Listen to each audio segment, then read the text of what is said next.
पढ़ा हुआ कभी भूलेगा नहीं, हमेशा याद रहेगा। आप लोग जिस तरह पढ़ा हुआ भूल जाते हैं, उसी तरह कई लोगों के साथ होता है। मेरे साथ भी ऐसा बहुत बार हुआ है।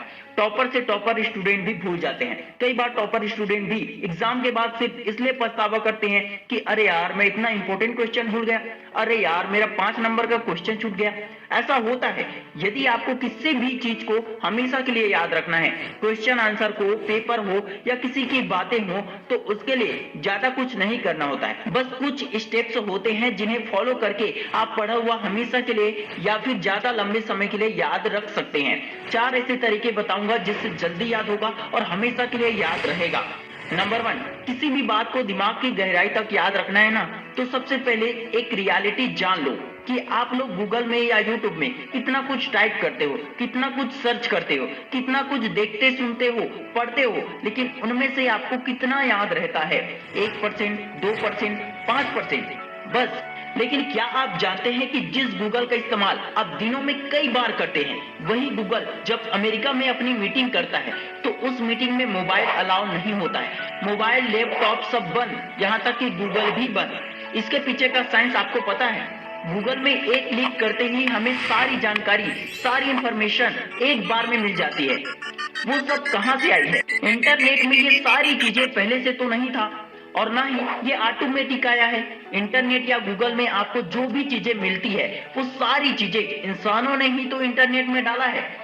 इसे इंसानों ने ही बनाया है। इसलिए गूगल कंपनी को ये अच्छे से याद है कि इसे बनाने वाला इंसान है और गूगल कभी भी इंसानों से ज्यादा स्मार्ट नहीं हो सकता। इसलिए उसके मीटिंग में मोबाइल, लैपटॉप सब बंद रहता है और वहां पर अगर कुछ भी लिखने की जरूरत होती है तो पेन से लिखना पड़ता है। कॉपी पेन का इस्तेमाल किया जाता है। मोबाइल से, लैपटॉप से पढ़ा हुआ, टाइप किया हुआ भूल जाता है, लेकिन पेन से लिखा हुआ आपके दिमाग में गहरी छाप छोड़ जाता है। इतनी गहराई तक चली जाती है कि अगली बार जब वो टॉपिक आप पढ़ोगे तो आधे से ज्यादा पहले से दिमाग में बैठा रहेगा। ये होती है हाथ और पेन से लिखने की पावर।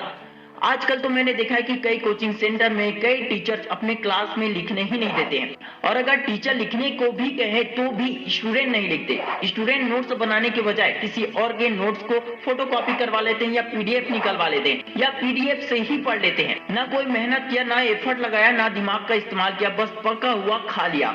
इसलिए आजकल स्टूडेंट मोबाइल, कंप्यूटर चलाना तो जानते हैं, लेकिन पढ़ा हुआ याद रखना नहीं जानते हैं। आप ये गलती मत करना। यदि आप सच में चाहते हैं कि पढ़ा हुआ हमेशा के लिए दिमाग में छप जाए, तो कॉपी, पेन और दिमाग का इस्तेमाल कीजिए। नोट्स बनाएं, एफर्ट लगाएं और मेहनत कीजिए, तभी वो दिमाग में लंबे समय तक के लिए बैठा रहेगा। नंबर 2, अल्बर्ट आइंस्टीन ने एक बार कहा था कि जो सोच आपको इतनी दूर तक, इस स्तर पर लाई है, वह सोच आपको अगले स्तर तक नहीं ले जा पाएगी। अर्थात जिस सोच की वजह से कभी तुमने कुछ हासिल किया होगा, जिस लेवल पर आप पहुंचे होंगे, उससे आपको बड़ा सोचना होगा, नया सोचना होगा, अपनी सीमाओं को बढ़ाना होगा, यानी कि फैलाना होगा। सृजनात्मक शक्ति होनी चाहिए आपके अंदर। जब आप किसी भी टॉपिक को पढ़ते हैं तो उस टॉपिक का चित्र या घटना खुद से कल्पना करने की शक्ति होनी चाहिए, और यदि पढ़कर चित्र की कल्पना न कर सको तो चित्र को देखकर ही उसे समझकर एक्सप्लेन करने की आपके अंदर शक्ति होनी चाहिए, और नहीं है तो आप उसे डेवलप कर सकते हैं।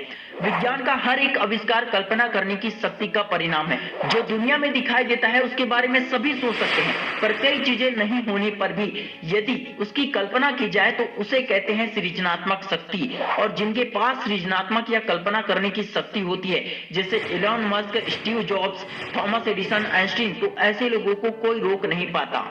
नंबर 3, आपने कभी अपने टीचर से पूछा है कि उनके 10th में, 12th में कितने मार्क्स आए थे? कभी पूछकर देखना। बहुतों को मैंने देखा है जो आज गवर्नमेंट जॉब में है, कईयों टीचर के मार्क्स 50 से कम, 60 से कम ही होते हैं। मैंने एक टीचर को देखा है जो गवर्नमेंट स्कूल में 12th वालों को पढ़ाती है, लेकिन ग्रेजुएशन में उनके मार्क्स 44% थे। टीचरों के मार्क्स चाहे कितने भी हो, उनसे एक बहुत बड़ी बात सीखी जा सकती है, याद करने की टेक्निक। वो कैसे? वो ऐसे कि आप पढ़ते हैं ताकि आप पेपर लिख पाए और अच्छे मार्क्स आए, लेकिन टीचर पढ़ते हैं ताकि आपको पढ़ा पाए और उनके सभी स्टूडेंट के मार्क्स बहुत अच्छे आए। दोनों में कितना बड़ा डिफरेंस है ना। लिखने के लिए पढ़ोगे तो कम ही याद रहेगा, लेकिन दूसरों को पढ़ाने के लिए पढ़ोगे तो सब याद रहेगा। ये सोचकर पढ़ो कि मुझे किसी लड़के को समझाना है, किसी लड़की को समझाना है, गर्लफ्रेंड बॉयफ्रेंड को समझाना है, तो अंदर से पढ़ने और याद रखने की एनर्जी ऑटोमेटिक आएगी। दिमाग तेजी से ऑटोमेटिक काम करने लगेगा। तुम खुद हैरान रह जाओगे कि मुझ में इतनी क्षमता भरी हुई है और मुझे पता ही नहीं। अपने लिए ना सही, दूसरों के लिए ही सही याद तो रहेगा, इसलिए आज से दूसरों के लिए पढ़ना स्टार्ट कर दो। स्वयं भगवान भी तुम्हारी मदद करने के लिए नीचे उतर कर आएंगे। Number 4, last but not list, मैंने बहुत सारे बुक्स पढ़े, बहुत सारे सफल लोगों की कहानियां पढ़ी। उन सब की सफलता के पीछे 3 ही कारण हैं: आस्था, एकाग्रता और लगन। हमेशा खुद पर और अपने ईश्वर पर विश्वास, आस्था रखिए। ईश्वर से ऐसे प्रार्थना कीजिए कि सब कुछ उन्हीं की मर्जी से होता है और वे मेरी जिंदगी को बहुत बेहतर बनाएंगे। लेकिन अपने कर्मों के प्रति आपका फोकस, आपका लगन, आपका आत्मविश्वास, आपकी मेहनत इतना दृढ़ होना चाहिए कि सब कुछ आपके ऊपर निर्भर करता हो। विश्वास, एकाग्रता और लगन से किया गया कोई भी काम हमेशा सफलता देती है। इसलिए जब भी पढ़े, जब भी मेहनत करे, पूरी फोकस, पूरी एनर्जी, पूरे लगन के साथ पढ़े, आपको हमेशा याद रहेगा। और इतना याद भी रखे कि प्रैक्टिस और रिवीजन के बगैर आपकी सारी मेहनत बेकार हो जाती है। इसलिए रिवीजन और प्रैक्टिस करते रहे। इस वीडियो में मैंने याद रखने के 4